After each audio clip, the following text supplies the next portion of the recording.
I was halfway through zipping up my boots when my phone buzzed on the kitchen counter. It was Nate. I figured he was calling to say he was running late, maybe stuck in traffic on his way to our spot by the river where we were supposed to meet. My heart did that little flip it always did when his name lit up my screen, expecting him to say something sweet, like how he couldn't wait to see me. Instead, when I picked up, there was just this heavy quiet, like the air before a storm. Then, slow, like he was picking his words one by one, he said, "Lila, I can't do this anymore."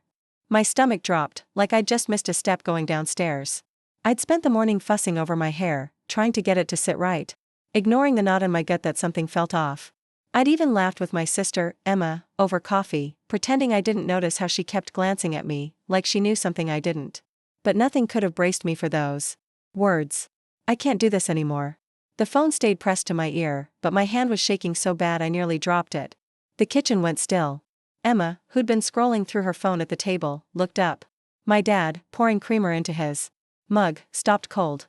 "What's wrong?" Emma asked, her voice sharp. I couldn't answer. I just whispered, "He's done. He's not coming." Emma's face crumpled, and she started to say something, but I shook my head. I didn't want to hear it. Not yet. The room felt too small, like the walls were closing in. I could hear the faint hum of the fridge, the clink of Dad's mug as he set it down, but it all sounded far away, like I was underwater. I turned and walked to the window. Outside, the street was alive with normal things, kids on bikes, a neighbor watering her roses, the breeze tugging at the string lights we'd hung for the barbecue we were supposed to have tonight with Nate. It was supposed to be our night, celebrating 2 years together. The air smelled like cut grass and charcoal, like life was still moving forward, but mine had just stopped. I turned back to Emma and Dad, who were staring at me like I was a cracked plate about to shatter. Emma was already on her phone, probably texting our cousin to figure out how to explain this to everyone. Dad just stood there, his hands in his pockets, looking at me the way he did when the truck broke down or the roof started leaking, like he was trying to figure out how to patch it up. But this wasn't a tire or a shingle. This was me, and I was falling apart. "I can't stay here," I said, my voice barely above a whisper. "Where are you gonna go?" Dad asked, his brow furrowing. "I don't know. Just, not here." As if on cue, my phone buzzed again. It was Aunt Marie. I answered, and before I could say anything, she said, "Lila, I heard. Pack a bag. Come to me." Her voice was steady, no nonsense, like she'd already decided for me. I didn't argue. I didn't say goodbye to Emma or Dad. I just grabbed my keys, my jacket, and walked out the front door into the sticky Tennessee heat, still wearing the boots I'd picked out for Nate. I didn't cry until I was in my car, the engine humming as I pulled away from the house, watching my old life shrink in the rearview mirror. I'm from Clarksville, born and raised, where everybody knows your business before you do. If you're reading this, or maybe hearing it somewhere, it'd mean a lot if you'd give it a like, maybe drop a comment about a time you had to start over. It helps keep this story out there, keeps it growing. You know, the drive to Aunt Marie's was a blur, just me and the radio static, my hands gripping the wheel like it was the only thing keeping me together. When I pulled up to her place in Pine Hollow, a little town an hour outside Clarksville, she was waiting on the porch, her hair tied back in a messy bun, wearing a flannel shirt over jeans like she'd just come from chopping wood. She didn't say much, just gave me a quick hug and said, "Let's get you settled." I thought she meant her house, with its creaky floors and the quilt she kept on the couch. But instead, she grabbed my bag and drove us past her place, down a dirt road that wound through pines until we stopped at a weathered wooden building with a faded sign that read Hollow Brew Coffee. The windows were cloudy, the paint peeling, but there was something alive about it, like it was waiting for someone to wake it up. "You're not leaving me here," I said, half joking, my voice cracking. Marie turned off the engine and looked at me. "Lila, if you stay at my house, the whole town will be at my door by supper, asking why my niece is hiding out. Here, you've got space. Nobody's gonna bother you." My chest tightened. "I don't know how to be alone, Marie." She softened, just a little. "Honey, you were alone the second that boy decided you weren't worth his time. But alone's not the end. Sometimes it's where you start finding yourself." Inside, the place smelled like old coffee grounds and damp wood, with a faint sweetness I couldn't place. The counter was scratched, the shelves dusty, but the bones of the place felt solid: high ceilings, wide windows, a big open space where tables used to be. Marie led me to a back room with a cot, a small desk, and a lamp that flickered when she turned it on. A folded blanket sat on the cot, smelling like cedar and clean cotton. "It's not much," she said, setting my bag down. "But it's got power, water, a lock. It's yours for now." I stood there, taking it in, the weight of everything hitting me all at once. For the first time since Nate's call, I felt something shift, not relief, not yet, but a quiet space where the hurt wasn't screaming so loud. I don't know how to thank you, I said. Don't, she replied, already heading out. But don't just sit here feeling sorry for yourself. Do something, clean, move stuff, make coffee. Anything. That night, I sat on the cot, still in my boots, listening to the hum of the empty shop. The walls creaked, like they were whispering secrets from years ago when this place was full of people. I was alone, but it didn't feel as lonely as I'd expected. It felt like the start of something, even if I didn't know what. The next morning, sunlight spilled through the windows, and I woke to the sound of birds outside. For a split second, I forgot where I was. Then I saw the bare walls, the dusty shelves, my bag still unpacked, and it all came rushing back. I wasn't Lila, Nate's girlfriend, anymore. I didn't know who I was, but I wasn't her. I didn't change out of my clothes until midday. When I finally did, I hung my jacket in the tiny closet next to some old aprons left behind. Seeing it there, next to the faded fabric, felt like letting go of something I couldn't name. I started cleaning, not because I wanted to, but because I didn't know what else to do. I swept the floors, the dust swirling like memories I didn't want to keep. I scrubbed the counter until my arms ached, wiped down the shelves, and opened the windows to let the air in. It felt good, like I was making room for something new. By afternoon, I found myself staring at the old coffee machine in the corner, a big, clunky thing that looked like it hadn't been touched in years. I ran my hand over it, the metal cool under my fingers. There was a faint smell, like roasted beans, and something warm, like it was still holding on to the last cup it poured. "What's your story?" I whispered, half to myself. It was a stupid thing to say, but it felt right. This place had a past, and maybe I could borrow some of its strength to figure out my future. That afternoon, I walked down to the general store at the edge of Pine Hollow, my sneakers crunching on the gravel. I needed basics: bread, milk, something to eat that wasn't takeout. The bell above the door jingled as I stepped inside, and the place smelled like pine cleaner and fresh apples. A few heads turned, and I felt their eyes on me, sizing me up. Small towns are like that, a new face is news before you even open your mouth. Behind the counter, a guy about my age with a faded ball cap and a name tag that read Tucker gave me a nod. "You're Marie's niece, right? The one at the old coffee shop?" His voice was friendly, but I could tell he was fishing. "Yeah, that's me," I said, keeping it short, grabbing a basket. "Heard you're fixing it up.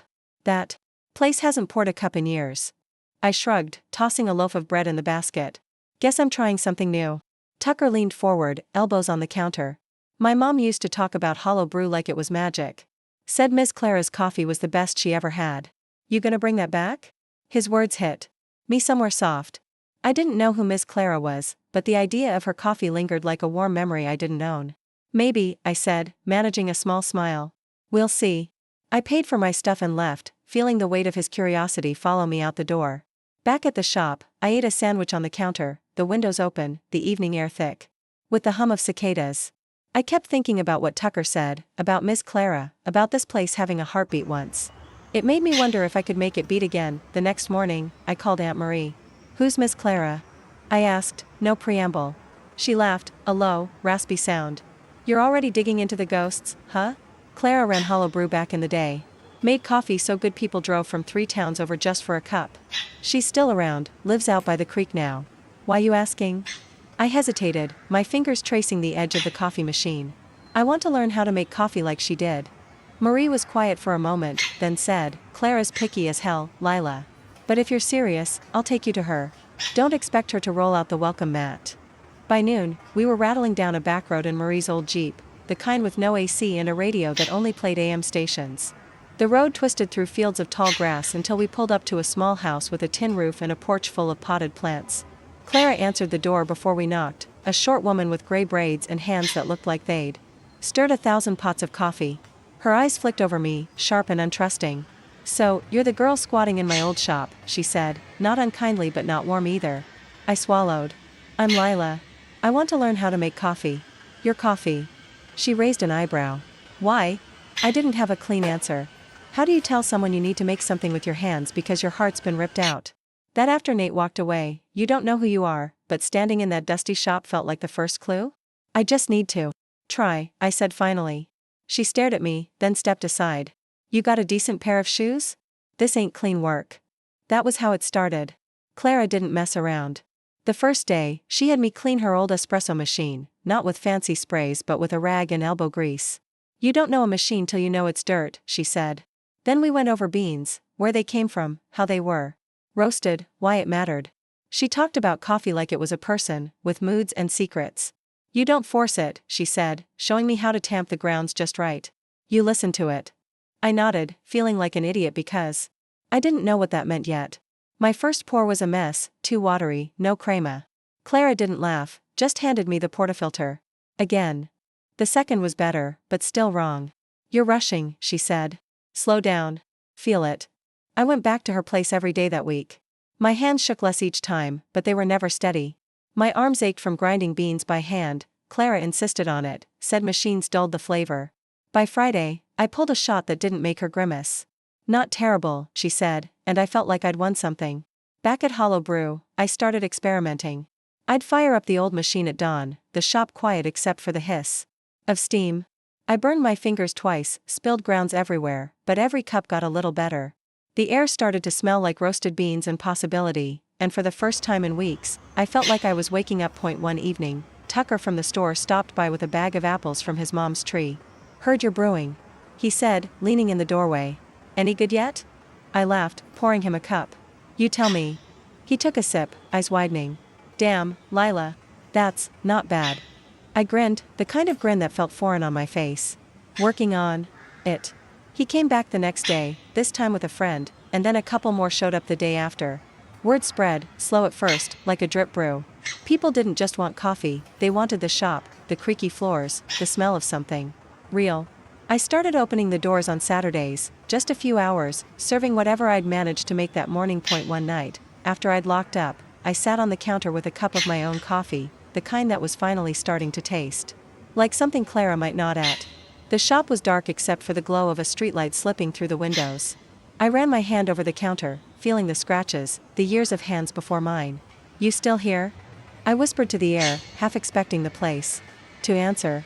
It didn't, but I felt something settle in me, like the shop was saying, keep going. I started a notebook, scribbling notes about beans, brew times, what worked and what didn't. I burned through 3 bags of coffee before I got the grind right. But people kept coming, old folks who remembered Clara, kids who just wanted something warm. They'd sit at the wobbly tables I'd dragged in from a thrift store, talking about nothing and everything. It wasn't just coffee they were after. It was the feeling of a place that held you, like a hug you didn't have to ask for. One morning, Clara showed up unannounced, her boots clicking on the floor. She didn't say anything, just took a sip from the cup I handed her. Her eyes closed for a second, and when she opened them, she said, "You're getting it." That was it, no big speech, no praise. But it was enough. I felt like I was starting to get it too, not just coffee, but me. Who I could be without Nate's shadow hanging over me. The shop wasn't just a hideout anymore. It was mine, and I was making it something new. The days started blending together, a rhythm of early mornings and late nights at Hollow Brew. I'd wake before the sun, the shop still dark, and fire up the coffee machine. The hiss and gurgle of it felt like a heartbeat, waking the place up with me. My hands were steadier now, pulling shots that didn't make me wince. Clara's lesson stuck: don't rush, feel the grounds, let the coffee tell you what it needs. I was still learning, but the shop was coming alive. I'd sweep the floors, wipe down the counters, and set out a few mismatched mugs I'd found at a yard sale. By the time I flipped the open sign on Saturdays, there'd be a handful of people waiting, regulars now, like Tucker and his mom. Or old Mr. Hayes who'd tell me stories about Pine Hollow in the 80s while he sipped his black coffee. One morning, I was grinding beans when the bell jingled, and a guy walked in. He was tall, with a flannel shirt rolled up to his elbows and a quiet way about him, like he didn't need to fill the room with noise. You Lila? He asked, setting a leather notebook on the counter. Yeah, I said, wiping my hands on my apron. Who's this? He smiled, just a little, and held out his hand. Evan Carter. I run a couple markets in the city. Heard about your coffee. I shook his hand, feeling a flicker of nerves. It's just me and a machine so far. Nothing fancy. He nodded, looking around the shop, taking in the cracked windows and the scuffed floors like he saw something I didn't. Doesn't need to be fancy. People are talking about this place. That's enough. He sat down, and I poured him a cup, my best yet, smooth, with a hint of caramel that even Clara would have raised an eyebrow at. He took a sip, nodded slow, and said, "This is good, Lila. Real good. Ever thought about selling it outside Pine Hollow?" I laughed, more out of surprise than anything. I'm just trying to keep the lights on here. He leaned back, tapping his notebook. You could do more. I've got connections, small stores, farmers markets. Your coffee could be in a lot of hands. I didn't know what to say. The idea of Hollow Brew being more than a Saturday morning stop felt too big, like a dress that didn't fit yet. I'll think about it, I said, and he left me his card, plain white with his name and number in black ink. That night, I couldn't sleep. I kept turning Evan's words over in my head, like a stone you keep rubbing because it feels good. In your hand. I'd come to Pine Hollow to hide, to lick my wounds after Nate. But now, sitting on the cot in the back room, the shop humming around me, I felt something else. Not just survival, but a spark of want. I wanted this place to be more. I wanted to be more. The next day, I called Clara. You ever sell your coffee anywhere else? I asked. She snorted. Tried once. Too much hassle. But you're young. You got time to be stubborn. She paused, then added, if you're serious, talk to that Carter boy. He's got a good head. Just don't let him run you over. I met Evan again a week later, this time at a diner halfway between Pine Hollow and the city. He spread out papers on the table, order forms, supplier lists, stuff I didn't understand but pretended to. I'm not saying change what you're doing, he said, stirring sugar into his coffee. Just scale it up. I can get your beans into 3 stores by next month. Small batch, local vibe. People eat that up. My stomach twisted. I don't even know if I can make enough. He looked at me, steady. You don't have to do it alone. I'll help with the numbers, the logistics. You just make the coffee. I nodded, slow, feeling like I was stepping off a ledge. Okay. Let's try it. The next few weeks were chaos. I was up before dawn, roasting beans in small batches, tweaking the grind, packing bags with handwritten labels because I couldn't afford anything else. Evan was true to his word. He showed up with a delivery schedule, introduced me to store owners, even helped me lug sacks of beans into the shop when my arms gave out. He didn't hover, didn't act like he owned me or the place. He just showed up, steady, like the shop's old counter. One afternoon, while we were sorting orders, he looked at me and said, "You're good at this, Lila. Not just the coffee. The way you make people feel welcome." I blushed, brushing it off. It's just coffee. He shook his head. It's more than that. You're giving them a piece of you. The shop was busier now. I hired a high school kid, Jess, to help on weekends, mostly to wash mugs and sweep. She was shy but quick, and she'd hum while she worked, making the place feel less empty. Clara stopped by sometimes, sipping her coffee and muttering about how I was getting too big for my britches. But she'd smile when she thought I wasn't looking. One Saturday, Tucker's mom brought in a photo from the old days, Hollow Brew in its prime, tables full, Clara behind the counter, grinning like she owned the world. This was home, she said, handing it to me. You're making it home again. I taped the photo above the counter, right where I could see it every morning. One evening, after closing, I was wiping down the machine when I heard tires on the gravel outside. My heart did a funny little jump, like it knew something I didn't. I stepped onto the porch, expecting Evan or maybe Clara, but my breath caught when I saw the truck. Nate's truck. Same dented fender, same faded blue paint. He stepped out, hands in his pockets, looking smaller than I remembered, like the world had worn him down. Lila, he said, his voice soft, like he was afraid I'd bolt. I crossed my arms, leaning against the doorframe. Nate. I was in town, he started, which was a lie, and we both knew it. Pine Hollow wasn't a place you just passed through. I heard about the shop. Wanted to see it. I didn't move, didn't invite him in. You saw it. Now what? He shifted, looking at the ground. I messed up, Lila. I know that. I got scared, and I ran, and I've been kicking myself every day since. My chest tightened, but not like it used to. The hurt was still there, but it was duller now, like a bruise you only notice when you press it. You didn't just run, I said. You left me standing there, waiting for a life you promised. He winced. I know. I want to make it right. If you'd let me. I looked at him, really looked at him, and saw someone I didn't recognize anymore. Not the guy I'd loved, not the guy I'd built dreams around. Just a man who thought he could walk back into my story like nothing had changed. You don't get to make it right, I said, my voice steady. I'm not that girl anymore. He opened his mouth, then closed it. There was nothing left to say. When he got back in his truck and drove off, the dust kicking up behind him, I didn't cry. I just stood there, breathing in the night air, feeling like I'd finally let go of something I'd been carrying too long. After Nate drove off, the shop felt quieter, like it was holding its breath with me. I went back inside, locked the door, and sat on the counter, staring at the photo of Clara's old Hollow Brew taped above it. The faces in that picture were long gone, but the feeling wasn't.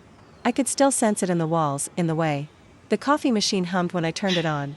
I didn't sleep much that night, not because of Nate, but because of what I'd said to him. I'm not that girl anymore. It was true, and saying it out loud made it real. I wasn't just hiding out anymore. I was building something, and it was mine. The next morning, I was up before dawn, grinding beans and setting out mugs. Jess showed up early, her ponytail swinging as she hauled in a box of napkins. "You okay?" she asked, catching the way. I was staring at the counter like it held answers. "Yeah," I said, and I meant it. "Just figuring things out." She nodded, like she got it, and went back to sweeping. By the time Evan arrived, the shop smelled like fresh coffee and cinnamon. From a batch of cookies I'd tried making, Clara's recipe, though mine were a little lopsided. He leaned against the counter, his notebook tucked under his arm. "You look different today," he said, not pushing, just noticing. I shrugged. "Maybe I am." We sat down with coffee, and he spread out his papers. "Got news," he said. His eyes bright. "2 more stores want your beans. One in the city, one in Franklin. They're small, but they're picky, and they want you." My heart did a little jump, half excitement, half panic. "That's a lot." He nodded, sliding a sheet across the table. "It is. But you're ready. I've seen what you're doing here. It's not just coffee, it's you. People feel that." I looked at the numbers, the orders, the timelines. It was overwhelming, but not in a bad way. It felt like a door opening. "What's next?" I asked. He grinned. "We get you a roaster. A real one. And maybe another pair of hands to keep up." That week, I dove in headfirst. Evan helped me order a small commercial roaster, nothing fancy but enough to keep up with demand. It arrived in a crate that took both of us and Jess to drag into the shop. Setting it up was a nightmare: wires, manuals, a burnt batch of beans that made the whole place smell like charcoal. But when we finally got it running, the first batch came out perfect, dark and glossy, filling the air with a smell that made my chest ache in a good way. I started roasting every morning, timing it so the shop was ready when the first customers showed up.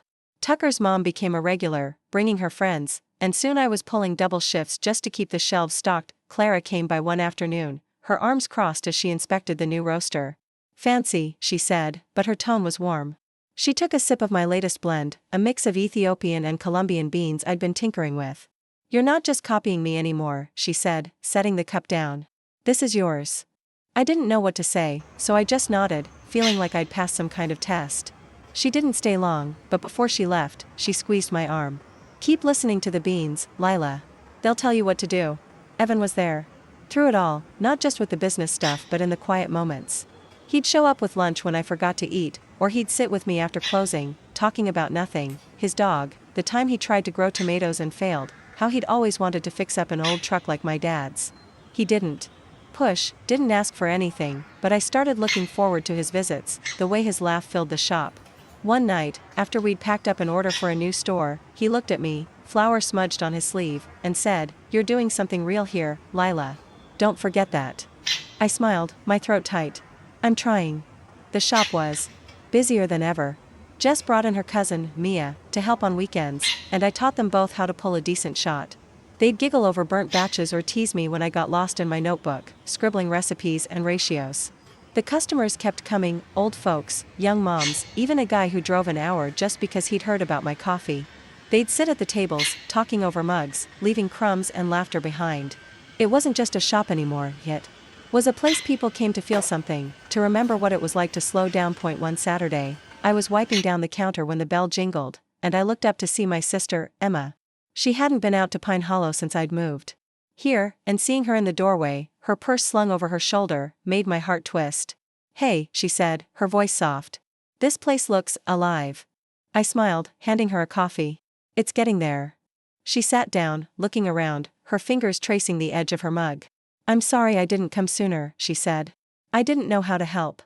I shook my head. "You're here now." We talked for hours, about nothing and everything, and when she left, she hugged me tight, like she was trying to make up for lost time. That night, I sat alone in the shop, the lights low, the air still warm from the roaster. I pulled out Evan's card, the one he'd given me weeks ago, and ran my thumb over the ink. I hadn't needed to call him in a while. He was just there, showing up when I needed him, believing in this place when I wasn't sure I did. I thought about Nate, how his leaving had broken me open, but how it had also let something new spill out. I wasn't waiting for him anymore, or for anyone else to tell me who I was. I was Lila, and this shop, these beans, this life, it was mine. I got up and walked to the roaster, running my hand over its warm metal. We're doing okay, aren't we? I whispered, like it could answer. The shop didn't reply, but the quiet felt alive, like it was nodding back. I flipped open my notebook and started jotting down a new blend idea, something with a little more spice, a little more fire. I didn't know if it'd work, but I was starting to trust myself to figure it out. The weeks after Emma's visit felt like a turning point. Hollow Brew wasn't just a place I was hiding anymore, it was starting to feel like home. I'd wake up to the smell of coffee beans and the creak of the old wooden floors, my body moving through the routine like it was part of me now. Grain, temps, pull, pour. The shop hummed with life, Jess and Mia giggling over spilled grounds. Customers lingering at tables, the roaster humming like it was singing. I was still figuring things out, but for the first time in months, I wasn't looking over my shoulder, waiting for the past to catch up. Evan was around more, not just for business. He'd show up with a new order form or a bag of beans he thought I'd like, but sometimes he'd just sit at the counter, sipping coffee and talking about his day. He had this way of making the shop feel warmer, like his presence filled in the cracks. One morning, he walked in with a small wooden sign, hand-carved, with Hollow Brew coffee in clean, simple letters. Thought the place could use a proper welcome, he said, holding it up. I stared at it, my throat tight. You made this? He shrugged, a little sheepish. Had some time. Figured it'd look good above the door. I didn't know how to thank him, so I just nodded, and we hung it up together, the wood catching the morning light. The shop was picking up steam. The 2 new stores Evan had mentioned started carrying my beans, and I was roasting twice as much to keep up. I'd stay late, the shop dark except for the glow of the roaster, packing bags until my fingers ached. Jess and Mia were lifesavers, handling the counter on busy days, but I still did most of the roasting myself. It felt personal, like each batch was a piece of me I was sending out into the world. Customers started asking for more than coffee, scones, muffins, anything to go with their cup. I wasn't much of a baker, but Clara's cookie recipe was a hit, so I started experimenting, burning a few trays before I got the hang of it. One afternoon, Clara stopped by, her usual sharp eyes softened by the smell of fresh scones. She picked one up, broke it in half, and took a bite. Not bad, she said, crumbs on her chin. You're getting cocky, though. Don't let it go to your head. I laughed, handing her a coffee. I learned from the best. She waved that off but stayed longer than usual, telling me stories about Hollow Brew's old days, how she'd stay up all night perfecting a blend, how the shop used to be the heart of Pine Hollow. You're bringing it back, she said quietly, before heading out. Her words stuck with me, like a warm stone in my pocket. Evan and I started spending more time together outside the shop. He'd drive me to the city to meet store owners, or we'd grab burgers at the diner after a long day. He wasn't flashy, didn't try to impress me with big gestures. He was just there, steady, like the shop itself. One evening, we were sitting on the shop's porch, the air thick with summer heat, fireflies blinking in the distance. He looked at me, his coffee cup balanced on his knee. You ever think about where this is going? He asked, not pushy, just curious. I knew he wasn't just talking about the shop. I took a sip of my coffee, letting the question settle. Sometimes, I said. But I'm not in a rush to figure it out. He nodded, like that was enough for now. The shop kept growing. I put up a chalkboard sign outside, fresh coffee, made with heart, and people started coming from farther out, drawn by word of mouth. A food blogger from the city showed up one Saturday, snapping pictures of the shop and my coffee. This place has soul, she said, her phone clicking away. I didn't know what to say, so I just poured her another cup. The next week, her post went up, and suddenly I was getting calls from people I'd never met, asking if I could ship beans or open earlier. It was overwhelming, but it felt good, like I was building something that mattered. One night, after a long day of roasting and packing orders, I was cleaning the counter when I heard the bell jingle. I looked up, expecting Evan or maybe Tucker, but it was my dad. He stood in the doorway, his trucker hat in his hands, looking out of place in the shop's soft light. Hey, kid, he said, his voice rough. Emma said you were doing big things. Thought I'd see for myself. I smiled, my chest tight. Want a coffee? He nodded, and I poured him a cup, the best I had. He took a sip, his eyes crinkling. This is good, Lila. Real good. We sat at the counter, talking like we hadn't in months. He didn't bring up Nate, and I didn't either. Instead, he told me about the shop's old days, how he used to stop by for Clara's coffee on his way to work. You're making it your own, he said, and I could hear the pride in his voice. After he left, I sat alone, the shop quiet except for the hum of the fridge. I pulled out my notebook, flipping through pages of scribbled recipes and ideas. I'd started sketching out a plan for the shop, new tables, maybe a small bakery case, a corner for local art. It felt big, but not impossible. I thought about Evan, how he believed in this place, in me. I thought about Clara, who'd given me the tools to start over. And I thought about Nate, how his leaving had broken me, but how I'd found something stronger in the pieces. I walked to the roaster, ran my hand over its warm surface. We're doing this, aren't we? I said, my voice barely a whisper. The shop didn't answer, but it didn't need to. The smell of coffee, the creak of the floors, the weight of the mugs in my hands, it all felt like a promise. I wasn't just brewing coffee anymore. I was brewing a life, one cup at a time,